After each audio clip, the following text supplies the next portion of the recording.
Hola, soy David Colomer, profesor de Derecho Penal de la Universitat de Valencia, y en este vídeo vamos a hablar de las dos posibles formas de intervención en el delito, es decir, la autoría y la participación.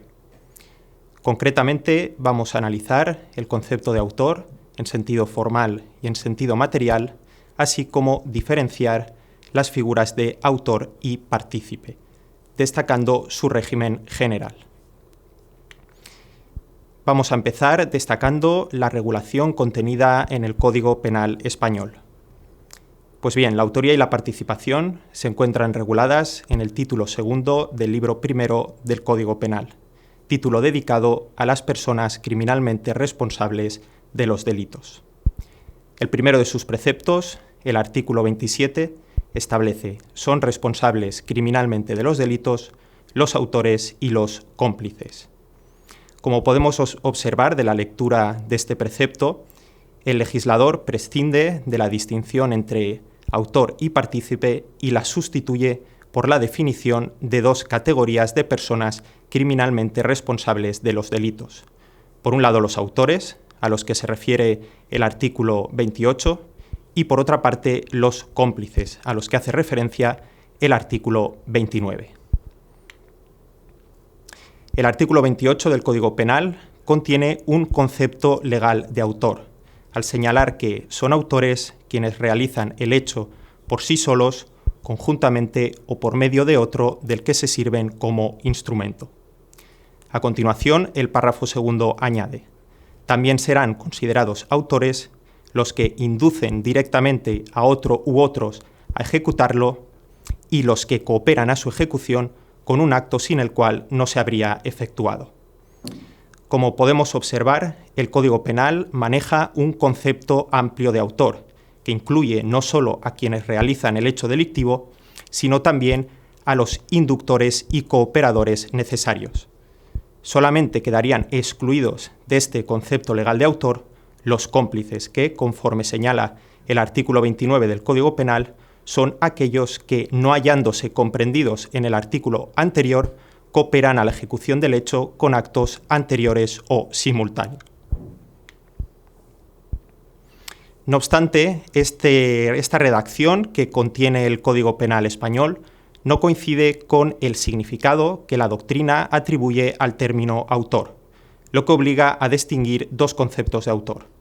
Por un lado, el autor en sentido amplio o formal, concepto legal, que se corresponde con todos aquellos sujetos que son mencionados en el artículo 28, y por otro lado, el concepto de autor en sentido material o estricto, lo que se conoce como concepto doctrinal, que se limita exclusivamente a aquellos sujetos que realizan el hecho delictivo, ya sea por sí solos, conjuntamente o por medio de otro del que se sirven como instrumento. Es decir, el autor individual, el coautor y el autor mediato.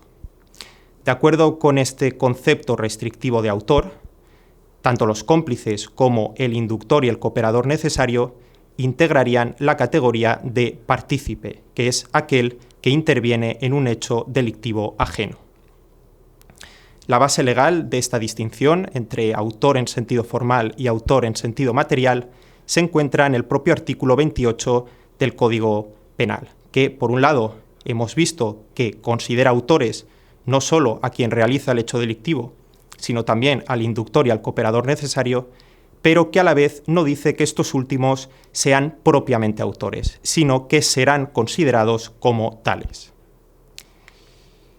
Ambos significados de autor, el autor en sentido formal y el autor en sentido material, no resultan excluyentes, sino que lo que sucede es que operan en ámbitos distintos. En primer lugar, el concepto formal de autor tiene importancia fundamentalmente a efectos de determinación de la pena.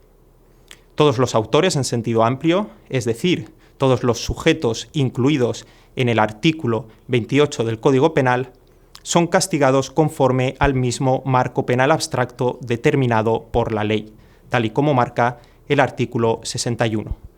En cambio, a los cómplices se les impone la pena inferior en grado a la prevista por la ley para los autores del mismo delito, de acuerdo con lo que señala el artículo 63.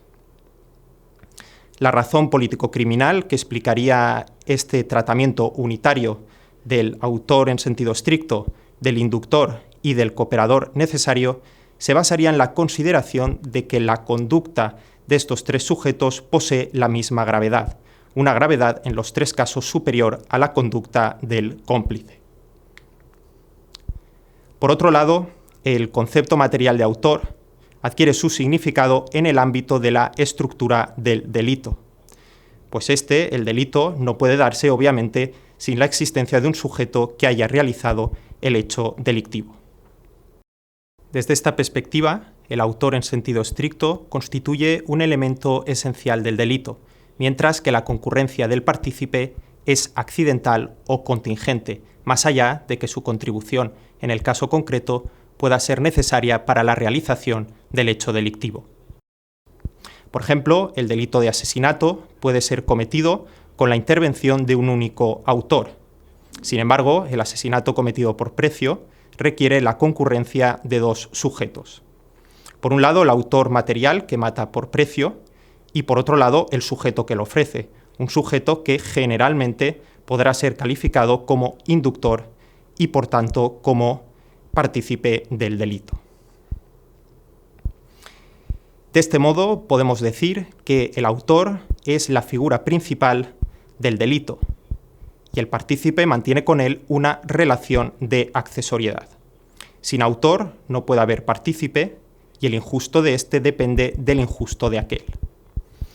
La accesoriedad de la participación posee una doble vertiente. En primer lugar, una vertiente cuantitativa que refiere al grado de desarrollo que debe alcanzar la conducta del autor para que pueda ser castigado el partícipe, y por otro lado, una accesoriedad cualitativa que refiere a los elementos del concepto dogmático de delito, tipicidad, antijuridicidad, culpabilidad y punibilidad, que debe reunir la conducta del autor para que el partícipe pueda ser castigado.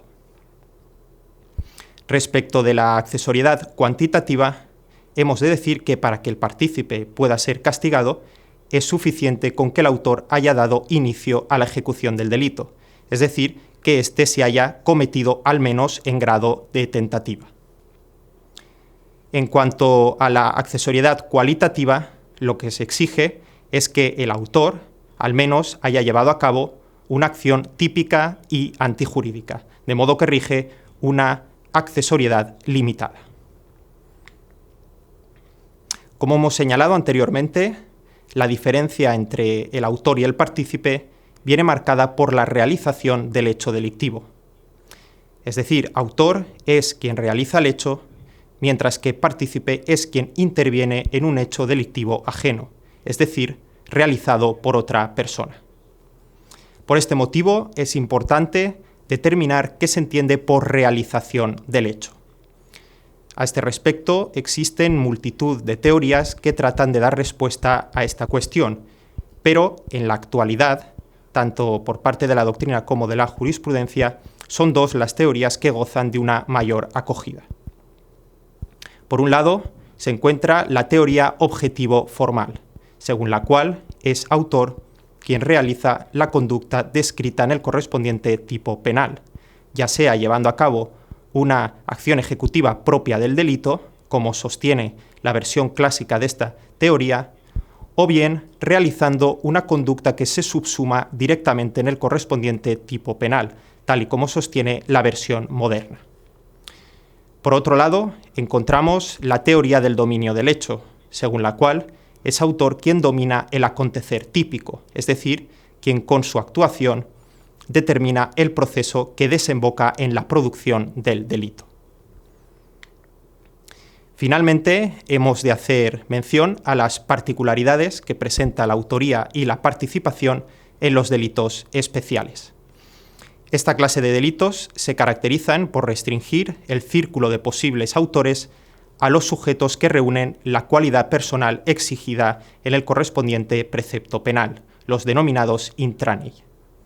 De este modo, aquellos sujetos que no reúnen dicha cualidad o condición personal, los denominados extranei, solamente pueden intervenir en el delito especial como partícipes, salvo que concurra la cláusula de actuación en lugar de otro contemplada en el artículo 31 del Código Penal. A estos efectos es importante distinguir entre dos clases de delitos especiales. Por un lado, los delitos especiales propios, que son aquellos en los cuales la cualidad personal requerida por el precepto penal determina que una conducta sea o no constitutiva de delito, por ejemplo, los delitos de prevaricación judicial, los cuales deben ser cometidos por jueces o magistrados, y por otro lado, los delitos especiales impropios, que son aquellos que poseen un correlativo delito común. Es el caso, por ejemplo, del delito de malversación, el cual debe ser cometido por autoridad o funcionario público, pero respecto del cual constituyen figuras comunes paralelas la administración desleal y la apropiación indebida. En la actualidad se acepta de forma prácticamente unánime la posibilidad de castigar en los delitos especiales al extraneus que interviene en los mismos. Sin embargo, es más dudosa la cuestión relativa al título de imputación que corresponde a aquellos sujetos no cualificados que participan en un delito especial impropio. Hoy en día es mayoritaria la posición favorable a la unidad del título de imputación, es decir, a que el partícipe no cualificado sea castigado de acuerdo con el delito especial, al entender que con su actuación el partícipe contribuye de manera accesoria a la lesión o puesta en peligro del bien jurídico protegido por el delito especial. Sin embargo, un sector minoritario de la doctrina y de la jurisprudencia española apuestan por entender que en los delitos especiales impropios se produce una ruptura del título de imputación, lo que significa que al partícipe extraneus se le ha de castigar conforme al correlativo delito común, pues se entiende que carece de la cualidad personal requerida por el delito especial y que a la vez, al no aplicarse el delito especial, su conducta no va a resultar impune, sino que se va a dirimir por el correlativo delito común. Ahora bien, tanto en el caso de los delitos especiales propios como en los delitos especiales impropios, se prevé la posibilidad de rebajar la pena en un grado al inductor y cooperador necesario no cualificado. Concretamente, el artículo 65, apartado 3 del Código Penal, se refiere a aquellos en los cuales no concurran las condiciones, cualidades o relaciones personales que fundamentan la culpabilidad del autor. Por ejemplo, el particular que induce a un juez a que dicte a sabiendas una resolución injusta puede ser castigado con la pena inferior en grado a la prevista por el artículo 446 del Código Penal para el autor del delito de prevaricación, es decir, el juez que dicta la resolución injusta. En cualquier caso, cabe decir que se trata de una atenuación facultativa. Esto ha sido todo. Espero que este vídeo les haya resultado de utilidad.